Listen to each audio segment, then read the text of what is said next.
Principal secretary को छोटी post नहीं है।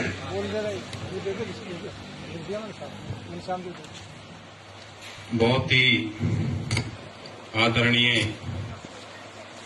महाराज जी श्री कैलाश जी कोटला साहब, अध्यक्ष जी,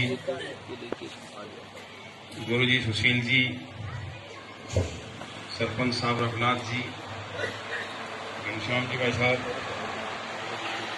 गोपाल जी, नायला साहब और कमेटी के बाकी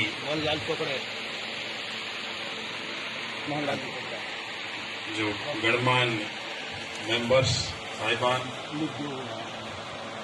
शहर के आसपास के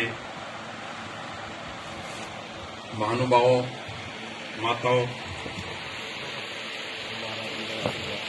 बहुत बड़ी मुझे खुशी है कि इस पवित्र स्थान पर आज आने का मौका मिला है जहां पर गौ माता की सेवा की जा रही है।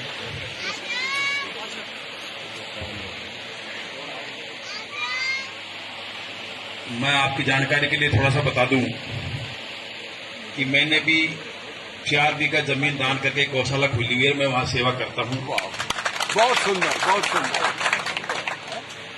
और घर में भी मैंने 4 गाय रखी हैं। मैं आपको बताऊं जानकारी के लिए, जो ये भैंस पालने का अपने यहीं पर रिवाज है। मैं ऑस्ट्रेलिया में गया, वहां सिर्फ गाय है, भैंस है ही नहीं। पूरे अफ्रीका में भैंस जंगली है, सिर्फ गाय पालते। अमेरिका में भी गाय का दूध होता, गाय पालते, भैंस जंगली है। तो ये इतना पवित्र जानवर है। अब ये नहीं पता कि अपने यहां भैंस जो है पालने का रिवाज कैसे चला, कहां से चला, क्योंकि पुराने टाइम तो यही सुनने में आता था कि भी गाय माता ही पाली जाती थी, घरों में गाय होती थी। तो मैं जब गौशाला के बारे में सुना तो मुझे बड़ी खुशी, मैं थोड़ा देख लूंगा, क्योंकि मैं भी जब करता हूं तो उसमें कोई कमी पेशी या कुछ सीखने को मिलेगा। गाय की हर चीज पवित्र होती है, दूध, घी, दही, मक्खन, छाछ। तो ये जो सेवा की भावना आप सब लोग कर रहे हो, ये बहुत ही पुण्य का काम है। शरीर में कोई भी बीमारी हो, आप गाय की चीज काम लीजिए, वो ऑटोमेटिक बीमारी खत्म हो जाएगी। गाय के गोबर से पहले लीपते थे, घर होते थे, उससे कोई इन्फेक्शन नहीं होता था। ये जो आज जुकाम, खांसी, कोई कैंसर हो गई, ये क्या कि इन्फेक्शन है बॉडी में। अब ये इन्फेक्शन मारने का तरीका है कि पहले घर के अंदर बांधते थे गाय को। अब ठीक है, कोई पालता है तो बाहर बांधता है, तो उसका असर होता है कि उससे जो इन्फेक्शन होता है वो अपने आप मर जाता है। आज हर आदमी किसी को फोन कर लो, तो जो मौसम बदल रहा है ना, इसलिए वो बीमार हो रहे हैं।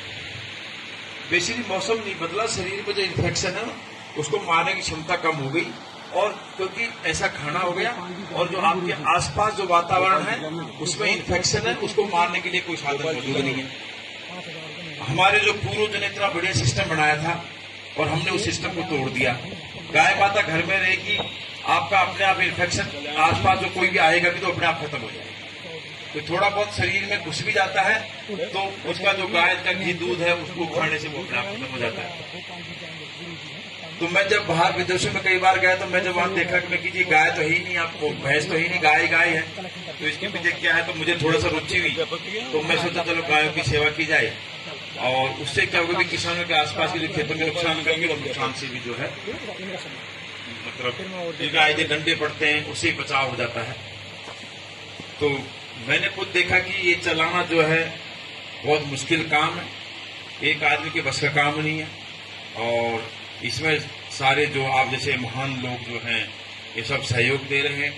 ये क्योंकि ऐसे काम, कुछ काम तो होते हैं व्यक्तिगत कि वो अकेला आदमी कर सकता है, कुछ काम होते हैं सामाजिक, वो समाज ही सारा मिलके कर सकता है। गौशाला भी उनमें से एक ऐसी चीज है कि वो अकेला आदमी कुछ नहीं कर सकता। तो ये जो आज सभी ये सारे आप जैसे दानी सज्जन सारे जो कर रहे हैं, तो ये बहुत अच्छी बात है मैं फिर एक बार आप सबको, सारी टीम को, अध्यक्ष जी को मैं धन्यवाद देना चाहूंगा कि भाई ये बहुत शुभ काम जो है, क्योंकि मैं खुद इससे जुड़ा हुआ हूं और मुझे इसका महत्व पता है। जिस चीज का कई बार अपन को जानकारी नहीं होती, तो चाहे अपने बगल में चीज हो, अपन को नहीं पता होता कि भाई इसके क्या है फायदे हैं, क्या नुकसान है।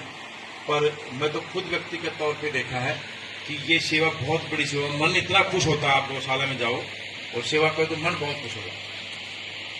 तो मैं तो खुद जब भी गांव जाता हूं तो गाय चराता भी हूं, वहां भी पंजाब में भी गाय तो कभी वहां भी चरा लेता हूं, क्योंकि जब छोटे थे तो जब भैंस चराते थे तो वो थोड़ा सा मन करता है। तो मेरा ये कि भाई अपना एक शौक भी पूरा हो रहा है, समाज की सेवा भी हो रही है, गौ माता की सेवा भी हो रही है, और सबसे पहले चीज है कि अपनी खुद की जो है वो भी शारीरिक लाभ समझ लो, आध्यात्मिक लाभ समझ लो, वो तो सबको मिलता ही है। तो आप सभी का बहुत बहुत धन्यवाद। जय गौ माता।